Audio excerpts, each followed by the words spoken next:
Assalamualaikum warahmatullahi wabarakatuh. Riwayat perkembangan komunikasi antar manusia sama dengan sejarah kehidupan manusia sendiri.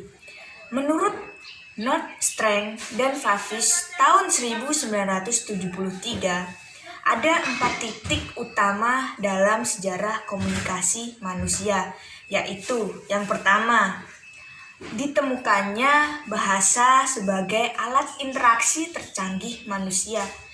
Yang kedua, berkembangnya senior tulis dan berkembangnya kemampuan bicara manusia menggunakan bahasa. Yang ketiga, berkembangnya kemampuan lanjutan kata-kata tertulis dengan menggunakan alat cetakan. Yang keempat, yaitu lahirnya komunikasi elektronik mulai dari telegram, telepon, radio, dan satelit. Nah, inilah cikal bakal perkembangan teknologi media dan komunikasi massa di peradaban manusia. Sejarah media massa diawali dengan ditemukannya media cetak dan terus mengalami perkembangan selama abad 20 hingga kini. Media massa mencapai puncak kejayaannya di abad 20 hingga dikenal juga sebagai abad komunikasi massa. Memasuki abad 21, media massa mulai menggunakan internet untuk menyebarluaskan berita dan informasi kepada khalayak yang jauh lebih luas. Media massa difahami sebagai alat penyampaian pesan melalui media yang umpan balik atau feedback bersifat tertunda. Namun untuk saat ini, proses komunikasi melalui media massa pun umpan baliknya sudah dapat dilakukan seketika.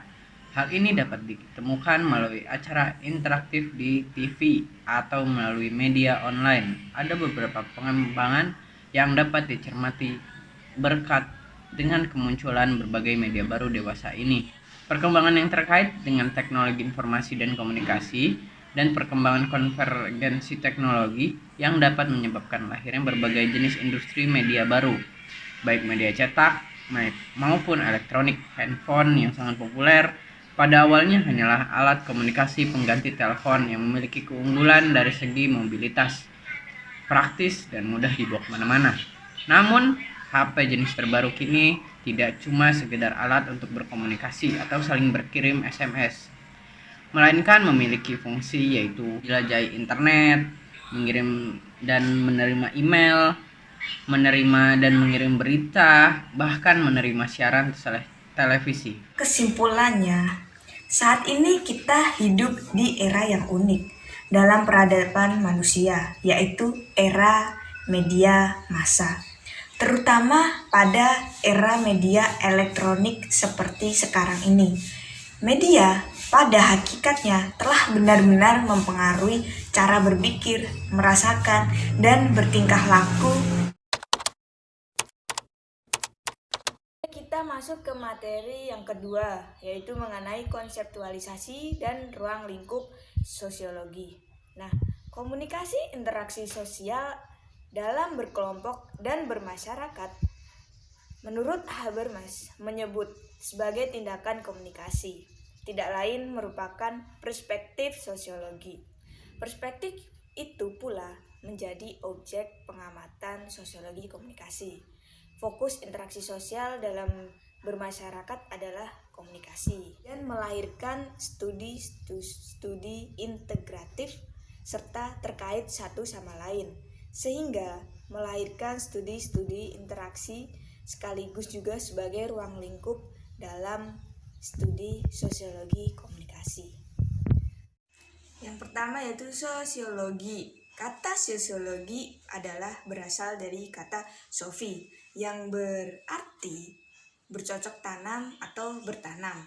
Kemudian berkembang menjadi socius dalam bahasa Latin yang berarti teman atau kawan. Selanjutnya berkembang lagi menjadi kata sosial yang berarti berteman, bersama, atau berserikat. Kedua yaitu community atau masyarakat. Menurut Ralph Linton, masyarakat merupakan sekelompok manusia yang telah hidup dan bekerja sama cukup lama. Sehingga mereka dapat mengatur diri mereka dan menganggap diri mereka sebagai sesuatu kesatuan sosial. 3. Yaitu teknologi telematika. Istilah teknologi telematika atau telekomunikasi, media, dan informatika berawal dari istilah teknologi informasi atau information technology atau IT. Istilah ini mulai populer di akhir dekade 70-an. Nah, pada masa sebelumnya, pengolahan data teknologi informasi masih disebut dengan istilah teknologi komputer. Menurut Altair, teknologi informasi mencakup perangkat keras dan perangkat lunak untuk melakukan suatu atau sejumlah tugas pemrosesan data, seperti communication atau komunikasi. Nah, Saunderson atau Theodore Nelson memberi batasan lingkup berupa penyebaran informasi, ide-ide, sikap-sikap, atau emosi dari seseorang, atau maka dapat kita simpulkan bahwa lingkup komunikasi menyangkut persoalan-persoalan yang terkait dengan substansi interaksi sosial orang-orang dalam masyarakat, termasuk komunikasi yang dilakukan secara langsung maupun dengan menggunakan media komunikasi. Yang kelima, sosiologi komunikasi. Menurut Sorjono Soekarto, sosiologi komunikasi merupakan kekhususan sosiologi dalam mempelajari interaksi sosial, yaitu suatu hubungan atau komunikasi yang menimbulkan proses saling pengaruh-mempengaruhi antara para individu dengan kelompok maupun antar kelompok. Berdasarkan berbagai definisi di atas, disimpulkan bahwa sosiologi komunikasi adalah cabang dari ilmu sosiologi yang khusus mempelajari proses komunikasi dalam masyarakat. Kesimpulannya adalah satu, gagasan perspektif sosiologi komunikasi telah ada bersamaan dengan lahirnya sosiologi itu sendiri, baik dalam perspektif struktural, fungsional, maupun dalam perspektif konflik. Konsep penting yang berhubungan dengan sosiologi komunikasi adalah konsep sosiologi masyarakat, komunikasi, dan teknologi telematika. Dari interaksi sosial adalah komunikasi. Karenanya muncul khusus andalan sosiologi yang dinamakan sosiologi komunikasi, yaitu ilmu yang mempelajari atau menganalisa komunikasi dari sisi sosiologis. Objek sosiologi komunikasi adalah manusia yang menekankan pada aspek aktivitas manusia sebagai makhluk sosial yang melakukan aktivitas sosiologis, yaitu aspek sosial dan komunikasi. Aspek ini merupakan aspek dominan dalam kehidupan manusia bersama orang lain. Aspek lainnya adalah telematika dan realitas. Dan apabila ada kesalahan informasi atau kesalahan penyampaian atau belum tepat, belum sesuai yang diinginkan, kami mohon maaf. Dan terima kasih. Wassalamualaikum.